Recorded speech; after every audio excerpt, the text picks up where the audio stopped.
Hello, and welcome to HHH, the podcast where we talk about those horrible humans in history.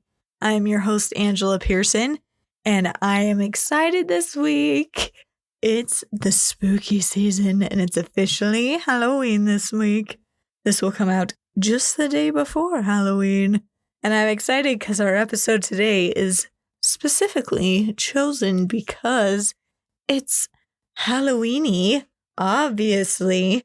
So get excited. It's going to be good. So before we go on, though, make sure you're liking and subscribing. And please be sure you're sharing this with other people that you think would enjoy this podcast. It's really fun to do. And I want to share this with other people so they can enjoy it with us. And if you've been hanging around, thank you so much for your support. And if you're new, welcome. We're so excited to have you here today. So today our episode is sponsored by Ration Food Storage. So are you prepared for whatever chaos the world throws at you? With Ration, you can start building your long-term food storage for as low as $25 a month. It's pretty good. So stock up on essentials and be ready for anything, because we all know that horrible things don't just happen in the history books. So visit monthlyration.com today and start preparing for whatever life sends your way. So thank you, Ration, for your sponsorship. And again, welcome today to our spooky Halloween episode. And I thought, why not talk about the most iconic thing for Halloween? And that's obviously witches. And witches have such a long history in this world, way further back than I could possibly imagine. So we're going to do a little bit of history about witches. And then specifically, we are going to talk about what went down at the Salem Witch Trials. Yeah, the witches here in the United States. A lot went down in Europe. We'll kind of talk about that a little bit, but we're mostly going to focus on those Salem Witch Trials and the horrible things the Puritans did to the people that they didn't like. So hold on, jump on your broomsticks. Just kidding. Don't jump on your broomsticks. I want you to stick around and listen to our amazing episode.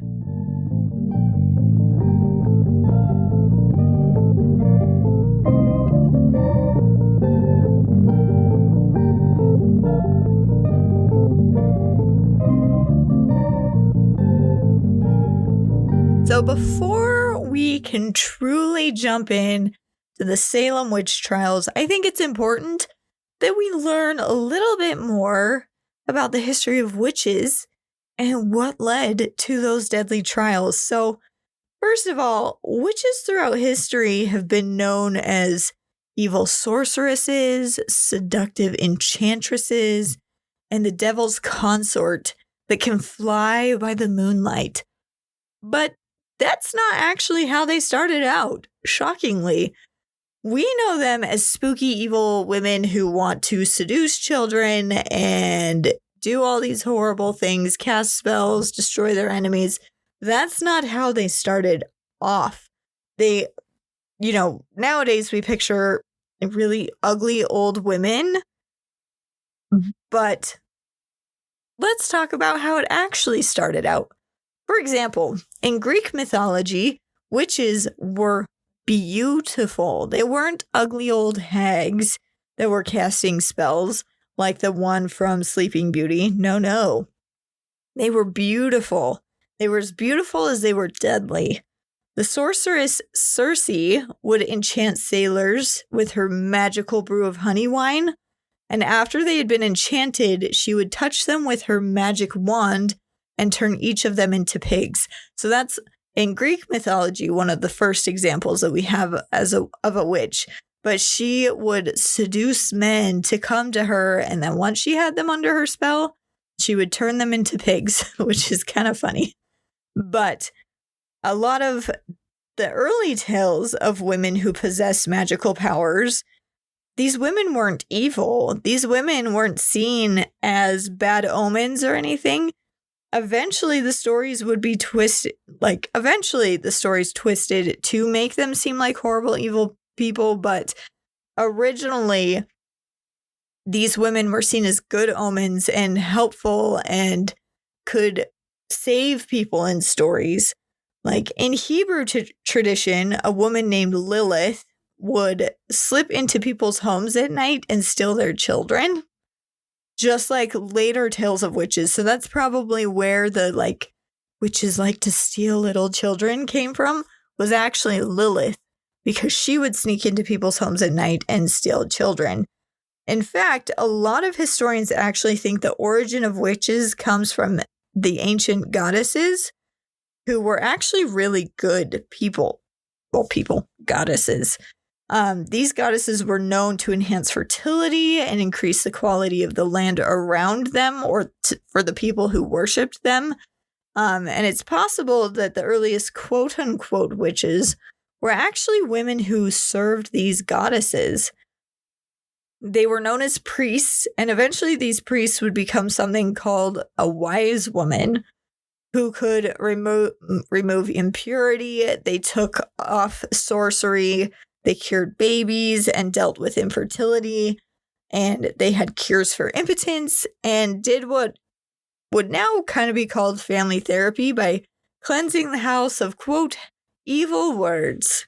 So these wise women or priestesses who served the goddesses used to be known as really good and helpful with their powers that they possessed.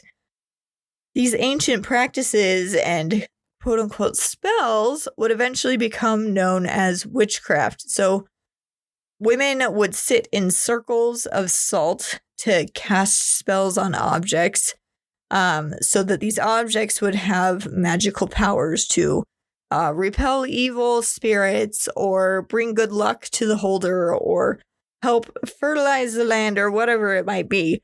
So they used to be very helpful and would create these circles to cast spells on objects to help others. And society actually really accepted them and felt the need to have them around for their society to succeed. So when did things start to shift?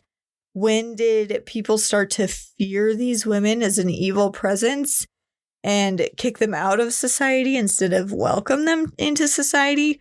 Well, some historians think the answer to that question is found 3 millennia before the birth of Christ. And it's a pretty simple answer, actually.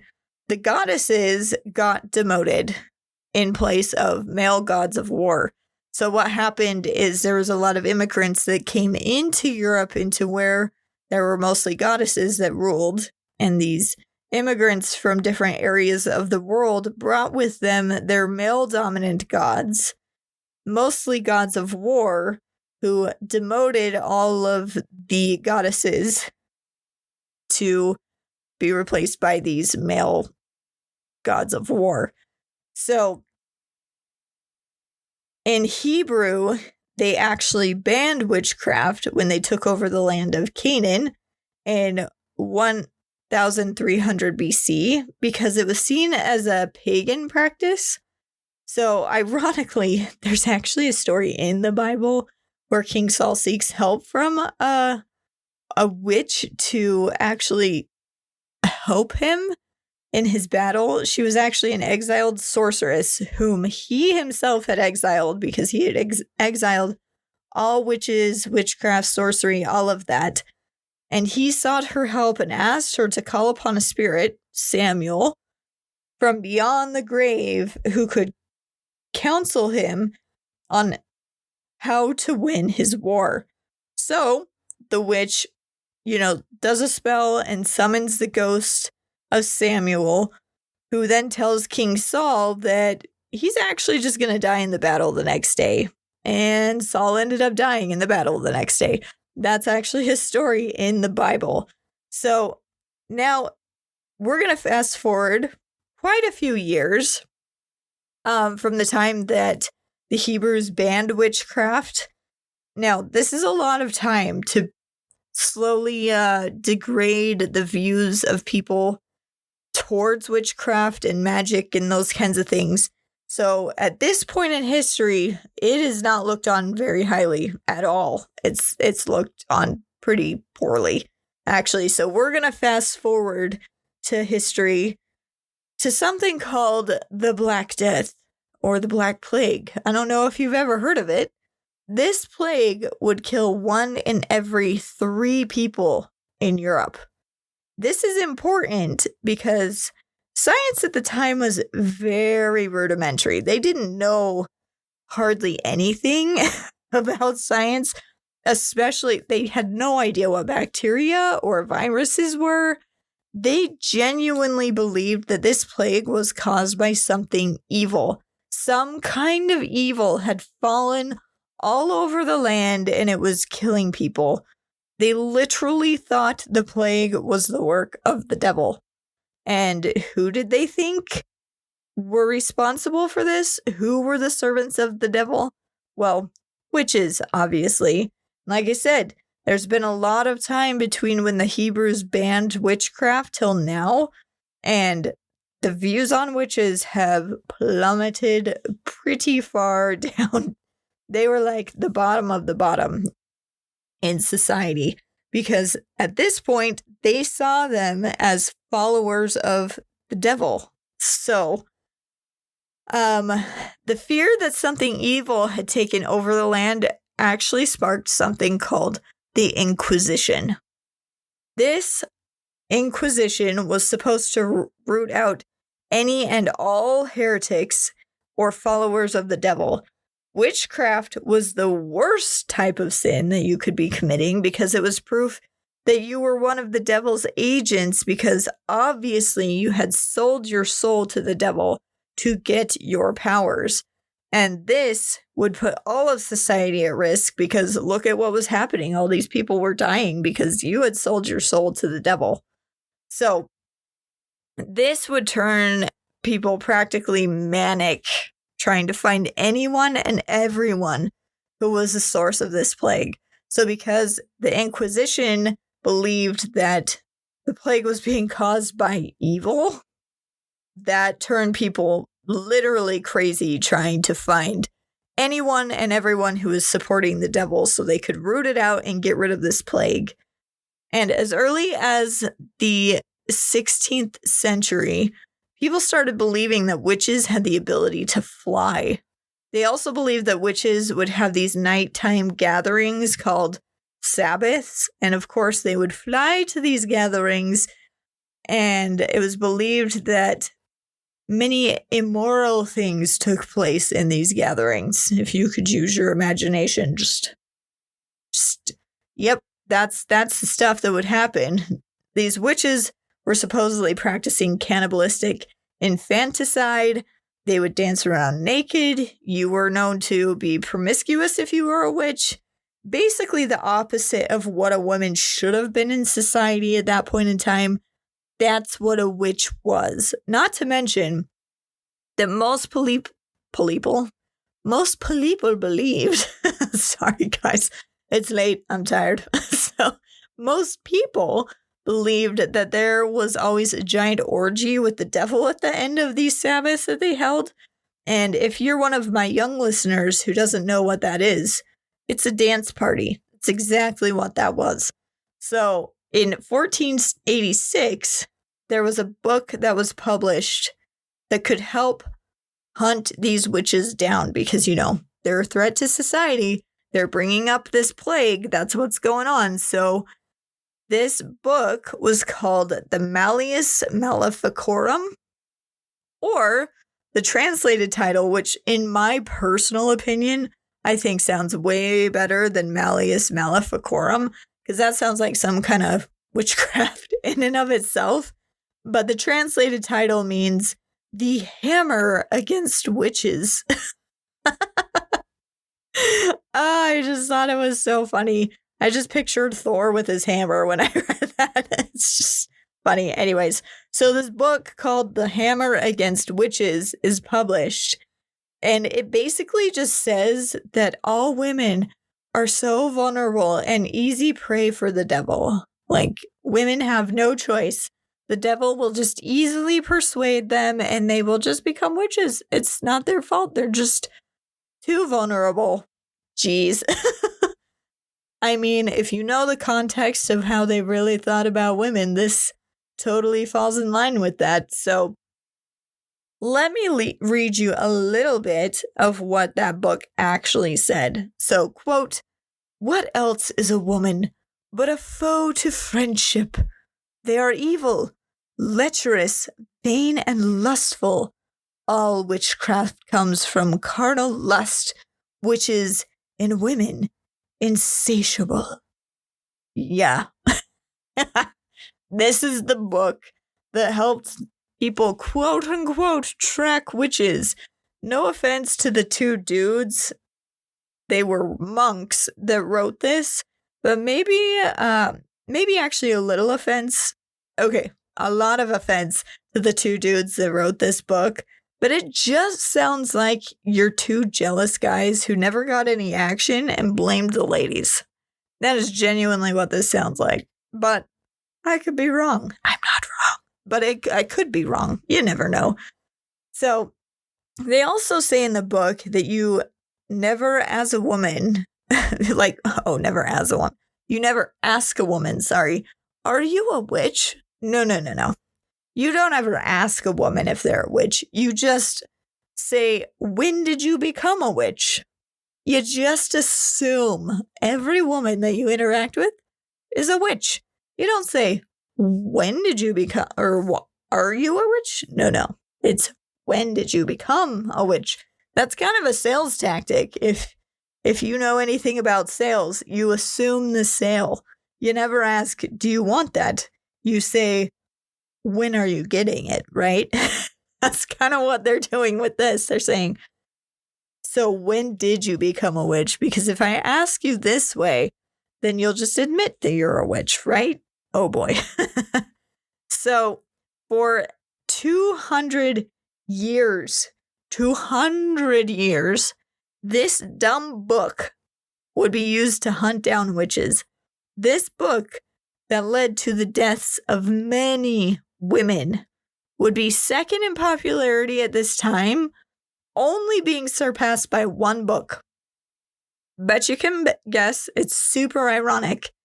Yeah, it was the Bible.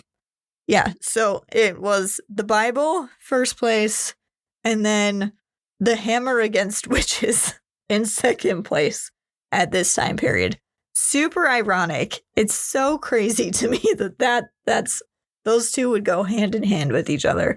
So typically, the people who would be targeted the most as witches were often the women who were actually helping the most in the community, ironically. Women were the cooks, they were the healers, they were the midwives, so they had to have all this extra knowledge about, I don't know, how to use herbs. Such a crazy thing. But having that skill basically painted a giant target on your back. Being able to use herbs. So, because logically, if these women could do all of these things, they must be able to cast spells, right? Obviously. So, anyways, anytime anyone believed they had been harmed by quote unquote witchcraft, it obviously had to be one of these women's faults, the cooks, the healers, or the midwives. Obviously, they had to be the ones at fault. So these women that were targeted were often older, widowed, or single. Most of them, like I said, had skills in using herbs, which makes them obviously super suspicious to people who don't possess the skills or who didn't understand plant properties, right? Because logically, if these women were super helpful and caring in the community and use their powers for good, clearly they must want to also use their abilities for evil, because that's how they work. Literally, women who had been practicing midwifery wifery. I don't know how to say it. Wifery, whatever. For like 15, 20, or even 30 years, who had been doing it successfully with no issues, suddenly could be accused of killing a baby. Like if there was someone just not happy with them, they could accuse them of killing their baby at the behest of Satan, and those women would be killed because of these accusations. It only took one or two people accusing them, and they would be killed. Friends and family and clients would turn immediately on these women and be like, oh, yep, they're definitely a witch. Don't hurt me, like kind of thing. So it really didn't take a lot to be killed for being a witch. Thousands of women would be put to death because of these accusations, and they would be hung or burned alive all throughout Europe. In the end of the 1600s, witch hunting had reached its peak. So all throughout the 1600s, witch hunting was huge. What would happen is if you accused a woman, if you said, I think that person's a witch, I think they cast a spell on me, the accused woman would be stripped, searched for the mark of the devil. Now, what is the mark of the devil, you may ask? Well, let me tell you. They would use these sharp, pokey needles to look for these marks, and these marks could be literally a mole, a wart, a birthmark, and basically anything that an inquisitor believed was suspicious. Because remember, this is part of the Inquisition. There were literally people hired to come and inquire to see if people were following the devil. So this inquisitor would strip a woman naked, look for any suspicious mole, wart, or birthmark. Like literally, it could be anything. Anything that they were like, yes, that looks suspicious. That would be the devil's mark. So basically, they were just looking for any kind of mark. And they'd be like, cool, yeah, there she is. She's a witch. That's all it took for them to send someone to death. But luckily, I will say, it was against the law to execute a witch without a confession. So even if they found this devil's mark on a woman's body, they couldn't kill her unless she confessed.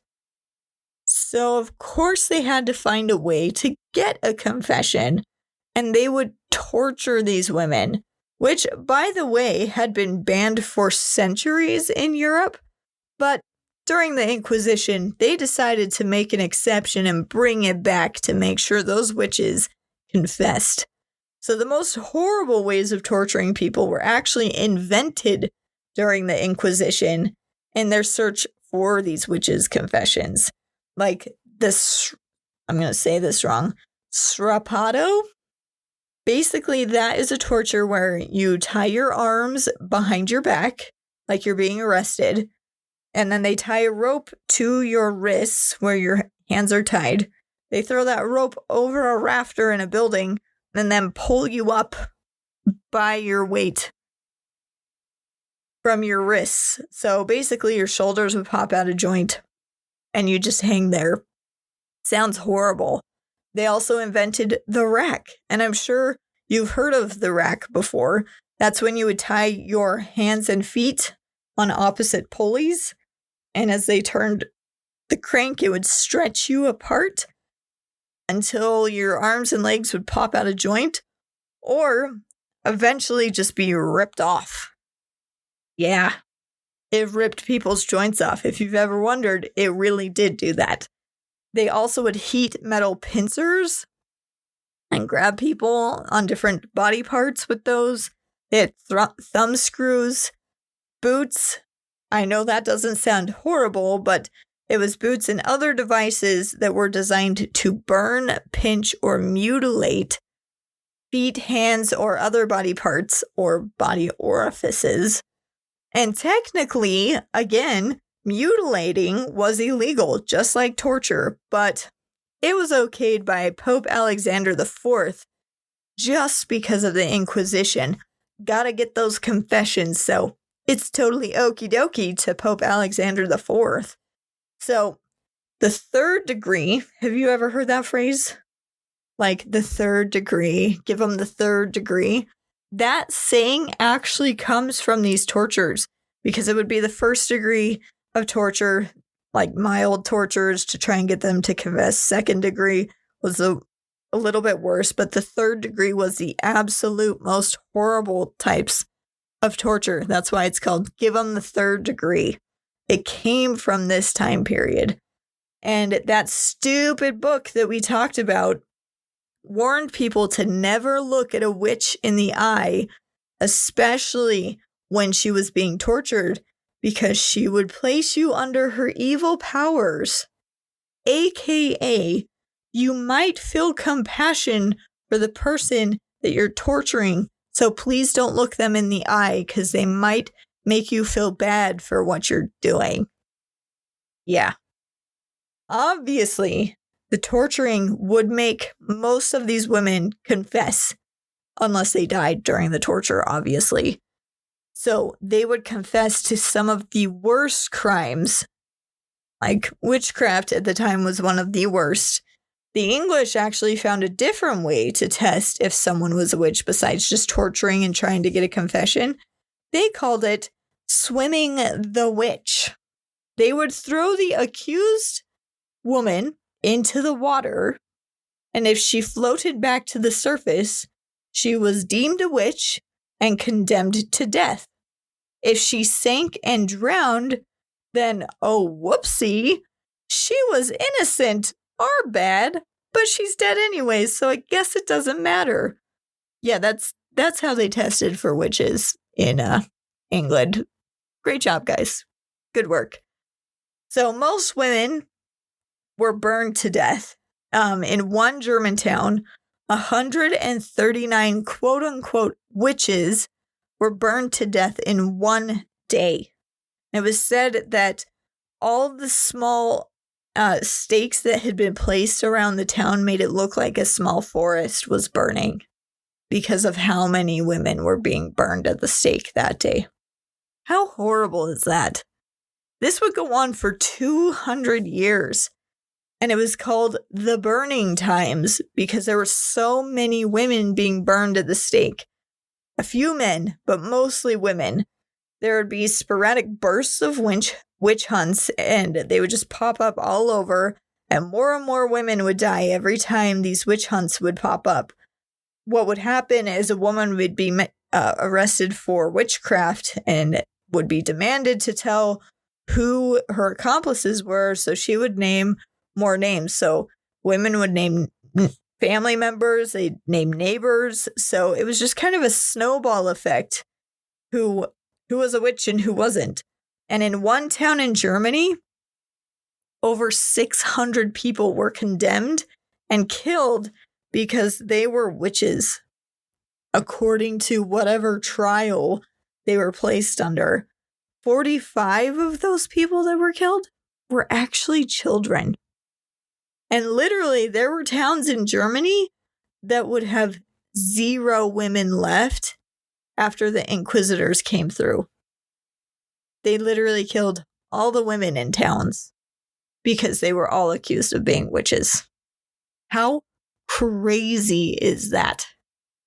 Like, we don't actually know how many women died in Europe because of the witch hunting frenzy, but historians believe that it's between 60,000 to 300,000 victims who died because of these witch trials, which is so nuts.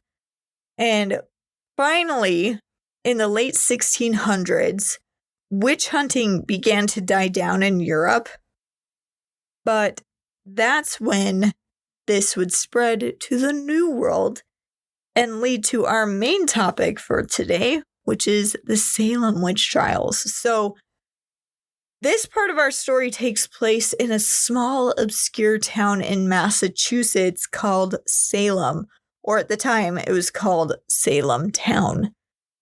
Now, it had about 2,000 people in the area, with about 500 to 600 people specifically living in the town of Salem.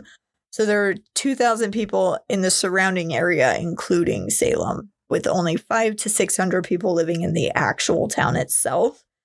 Now, this town was so insignificant, it would have been forgotten if it wasn't for the horrible events that took place there. Now, side note, apparently Salem was named after the holy city of Jerusalem, which it took me a minute. I was like, Jerusalem, Salem, Jerusalem. Oh, there it is.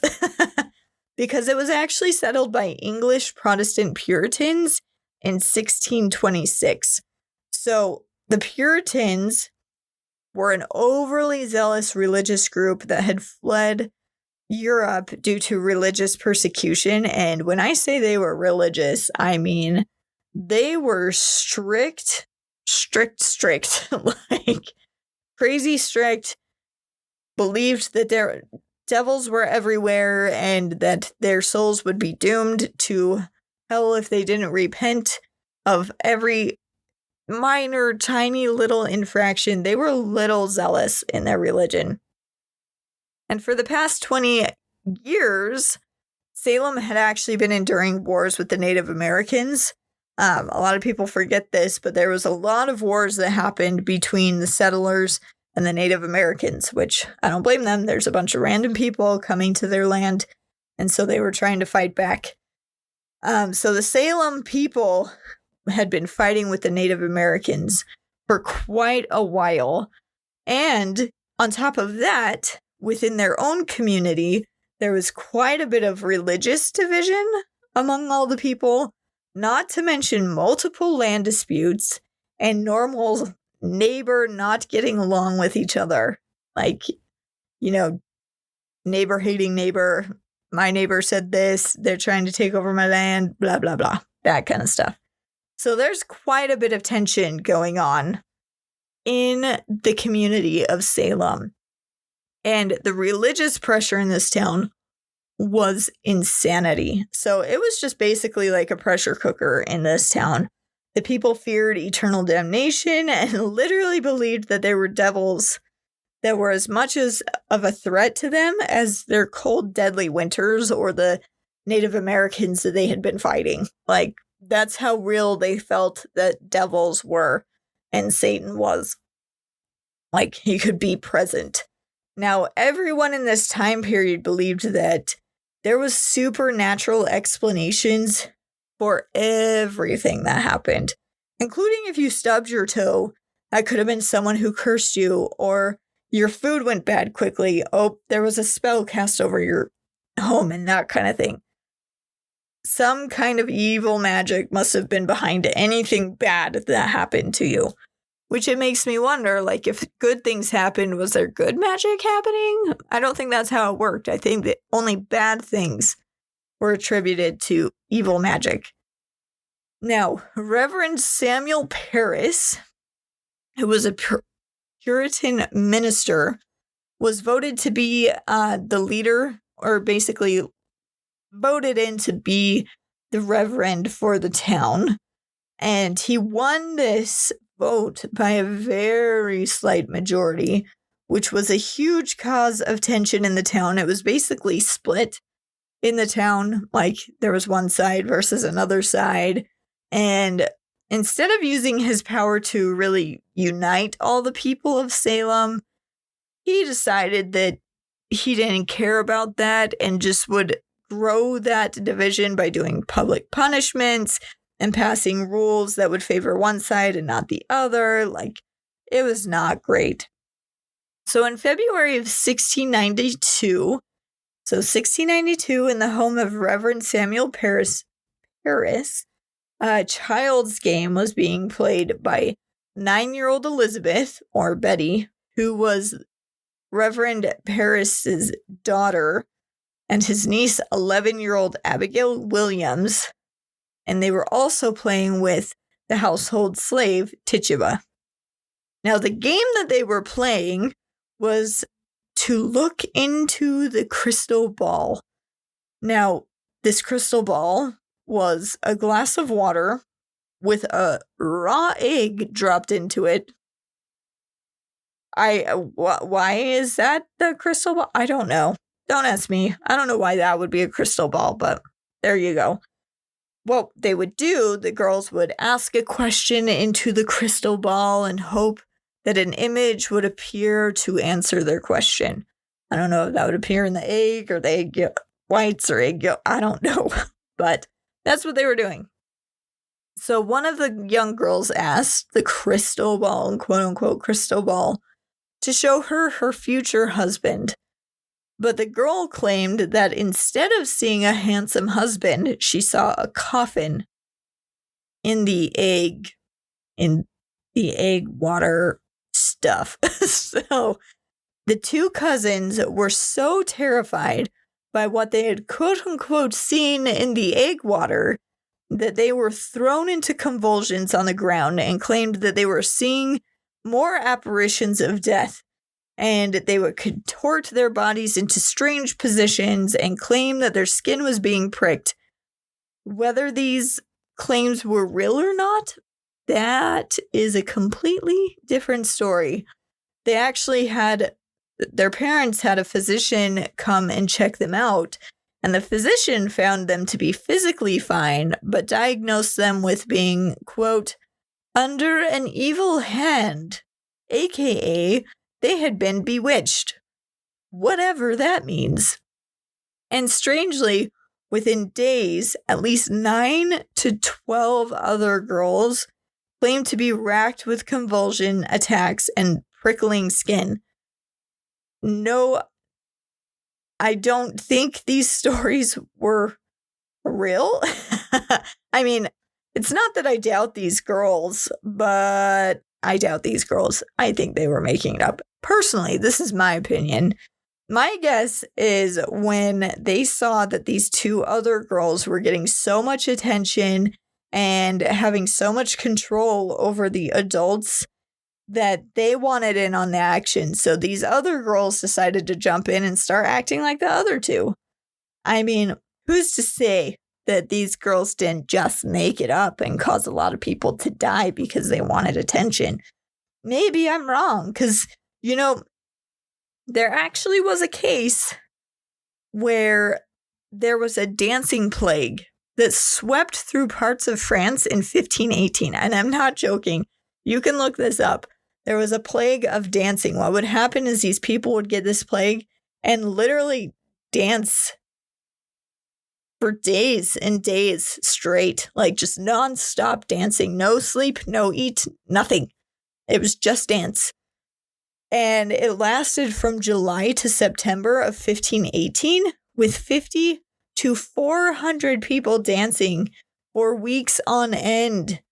Some people even said that some of the afflicted danced themselves to death. So maybe it was some kind of plague like that, Who knows? And some historians even think that these girls actually got ergot poisoning. You get that from eating infected rye bread, and the bread's infected with a fungus called Claviceps parieparia. Hold on, let me try this again. Claviceps parieparia. I probably said that way wrong. But you can actually extract LSD from this fungus. I think it's pretty unlikely that happened because it was so few girls that actually experienced these symptoms that I genuinely just think these girls made this up to get other people in trouble, to try and get as much attention as possible. Because you got to remember, they're in a really strictly controlled society. And by acting this way, they were able to gain a little bit of control of the society.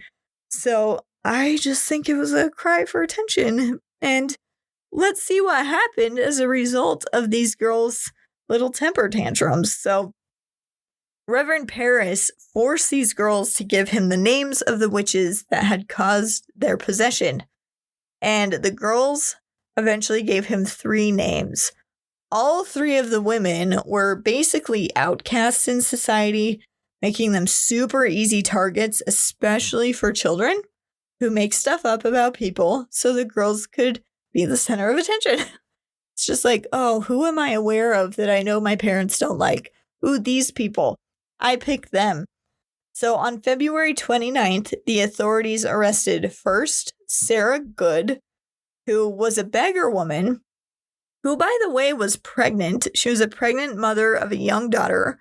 Her husband had been an indentured servant, and when he had passed away, she was forced to accrue his debt and take on everything that he owed and was working to pay it off, but she was forced to beg so her and her daughter could survive. So, first woman arrested, Sarah Good, pregnant beggar woman trying to survive with her 4-year-old daughter.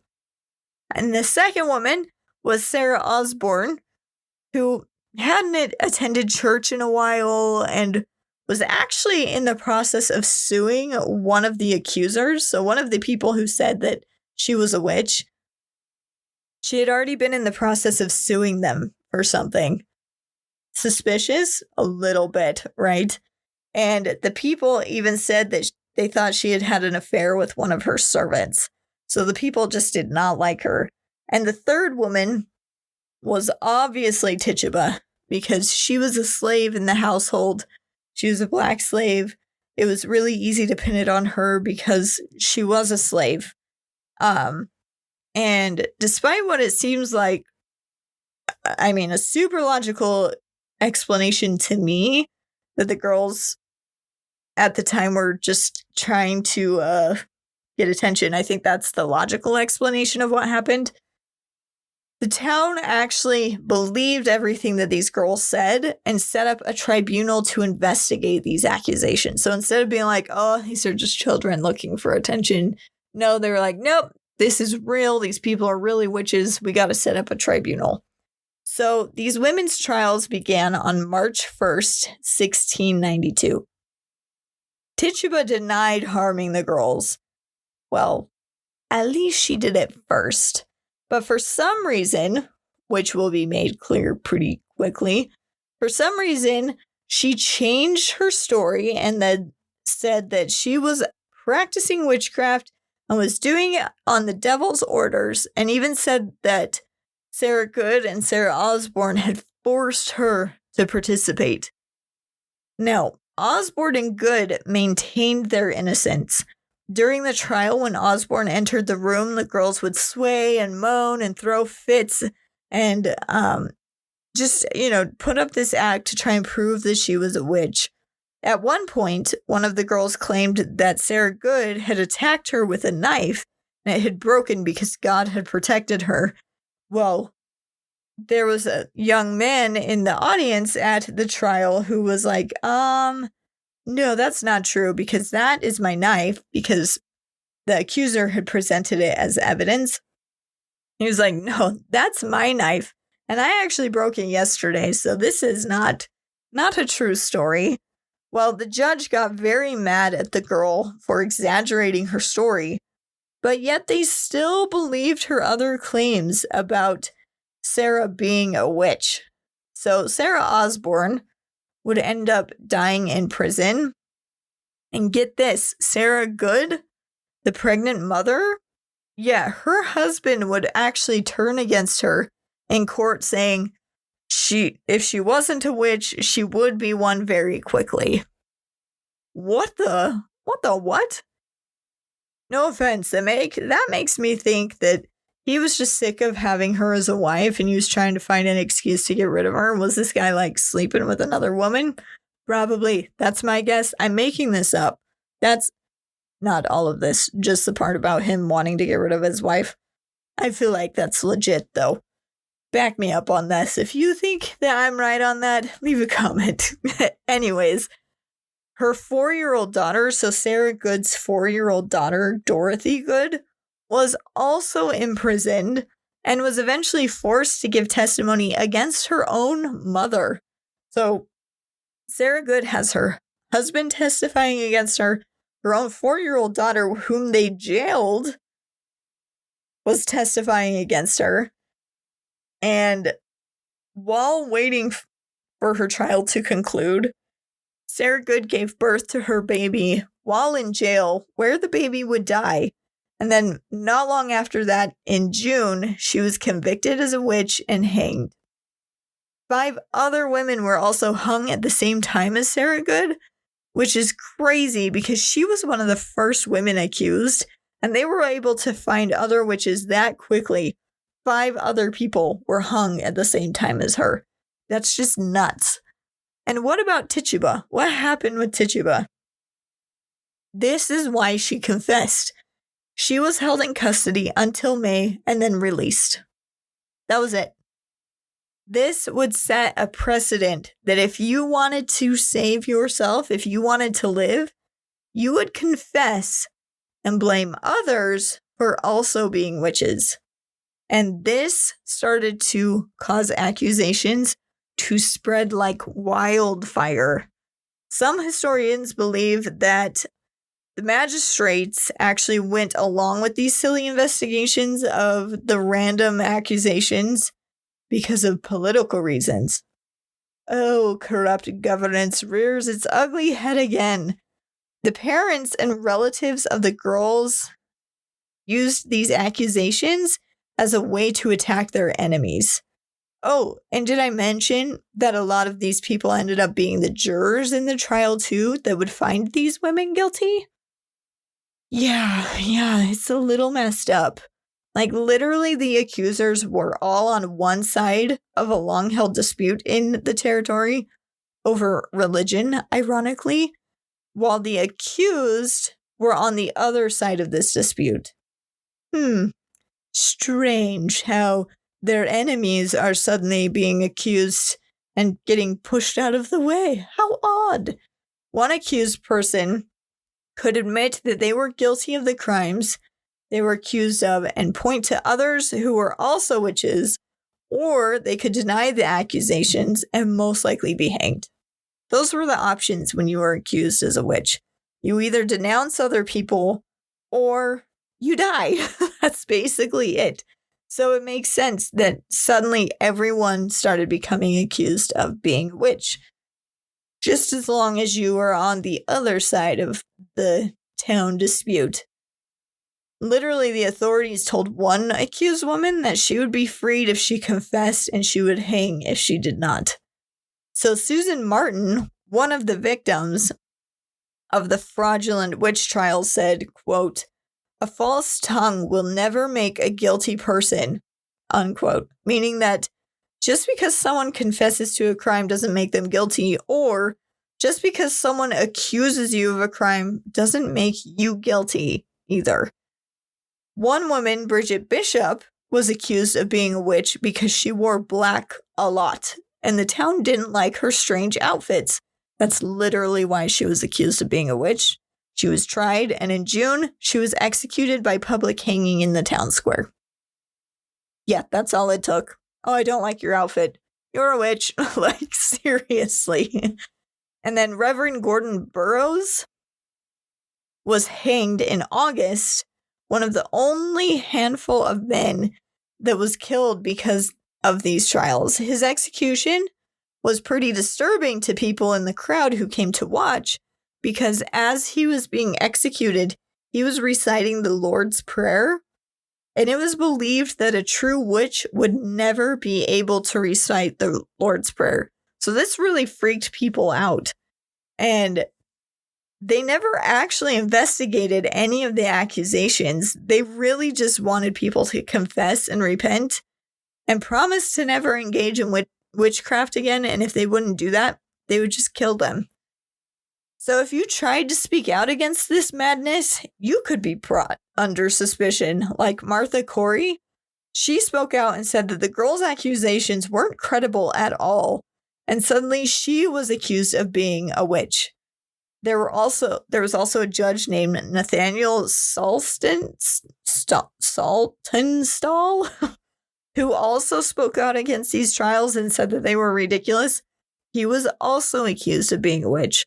Rebecca Nurse was also known as an outstanding citizen, but was accused of being a witch. And her accusation, along with others, really shook the town because she was such a good citizen, along with the judge, along with Martha Corey, that people started to freak out, because if such good citizens could fall to the temptations of the devil, that means literally anyone in the town could be a witch. So Martha Corey was scheduled to be executed in September, which would be the last rounds of executions that would take place in Salem. Her husband, Giles Corey, was also accused of being a witch, and he chose not to say if he was guilty or innocent, and this meant that they could not try him because he would not say whether or not he was guilty or innocent. He just kept his mouth shut. They were like, oh, crap, what do we do with this? We can't try him because they couldn't have a trial without not a confession, but a plea. So he just chose to stay silent. So if you couldn't get a plea from him, well, they had to force a plea from him. So at the age of 81, yes, this man was 81 years old when they did this to him, they subjected him to a torture called pressing. So basically what happens is he gets tied down to the ground, and then they put a big board across his body, and then they start slowly adding more and more stones and weight on top of his body, trying to force him to confess. Because his wife had already been executed as a witch, he felt like he didn't really have a lot to live for and didn't really care what they did to him. So he absolutely refused to confess to being a witch. He actually never said anything during the whole torture. He didn't scream in pain. He didn't say anything. After 2 days, they asked him if he wanted to confess anything, and his response was, quote, more weight. That's all he said. More weight. This happened 2 more times, and each time they asked him if he was ready to confess anything, Giles would respond with more weight. After 3 full days of this torture, he would die under the pressure of all the rocks on top of him. But this hysteria didn't just stop in the town of Salem. It spread to 24 other outlying villages, neighbor accusing neighbor of being witch, and when accusing someone, you could produce, to the court, spectral evidence. What is that? Basically, you could say that you've been touched by a ghost or affected in it. Some kind of, what's the best word for this? Some kind of supernatural way, something supernatural happened to you. And that was spectral evidence. Now, the law said you couldn't convict on spectral evidence alone, but you also needed a confession as well. Why?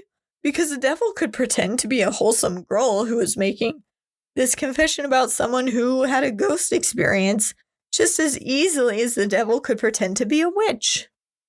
Yeah, try and live in a society like that. That's utterly confusing. By September of 1692, over 200 people had been jailed with accusations of witchcraft. The jails were literally bursting at the seams. A total of 200 people would be convicted of being a witch, which at the time was 10% of their entire population of Salem. 27 were found guilty. 14 women and 5 men would be hanged on Salem's Gallows Hill, and at least 5 people would die in prison. Because all those that were accused and found guilty were found guilty as witches, they actually were forbidden to have proper Christian burials, so their bodies were just left hanging there in the open air to rot on Gallows Hill.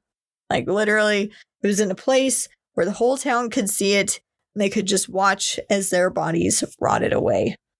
And the trials finally ended in May of 1693, when the accusers of the witches took their accusations just a little bit too far. They accused the wrong person of witchcraft. Who was that, you may ask? Oh, don't worry.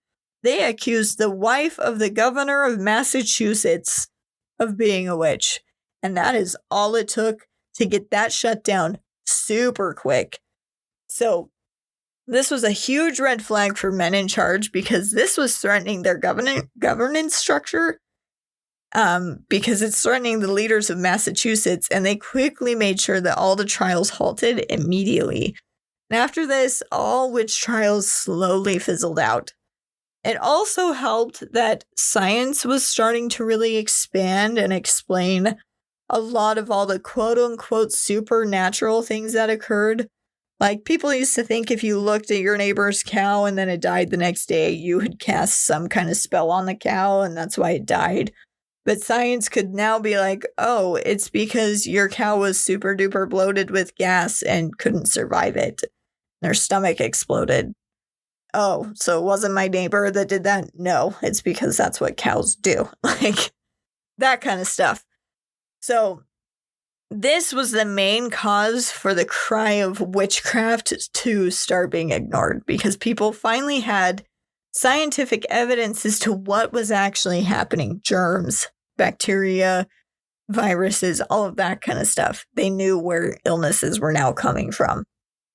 So although throughout history, tales of witches have shifted and changed, it's still kind of fun to hear some of the stories. Like, growing up, Sabrina the Teenage Witch was one of my favorite shows, and I'm not gonna lie, I still watch it. You can ask my husband. Anytime he comes in and I'm home alone, I'm watching Sabrina the Teenage Witch because it's amazing. There are also still Wiccans out in the world, and we still have witches all over the place. In Halloween, we have stories about wizards and witches like Harry Potter and all of that kind of stuff. So witches are still a pretty predominant part of our society. And even though it was a horrible thing that happened in Salem, and what they put these women through, even across Europe, was just horrible and horrendous. But specifically, the Puritans of Salem town are horrible humans in history for the week, because they used the ability of accusing others of witchcraft to specifically eliminate their enemies. They used their religion and their fear of the devil to eliminate people that they deemed as enemies to them. So that is why the Puritans of Salem town are horrible humans in history for the week. So I hope you enjoyed that story. Enjoy Halloween and all the spookiness that comes with it. If you would like to hear more episodes like this, be sure you're liking, subscribing, and tell all of your friends and family about horrible humans in history so we can keep making more of these fun episodes. And join us next week as we go over another listener request. Again, if you guys have any special requests, feel free to message me on Instagram. You can shoot me a message on whatever listening platform you're using. But be sure to send them to me. I love getting listener requests. Today, I want to thank Austin for his great suggestion. We are going to cover the serial killer that would lure unsuspecting men to their death. And you could probably guess it. That's right. We are going to be talking about the infamous Jeffrey Dahmer. We will see you next week on another episode of Horrible Humans in History. Later!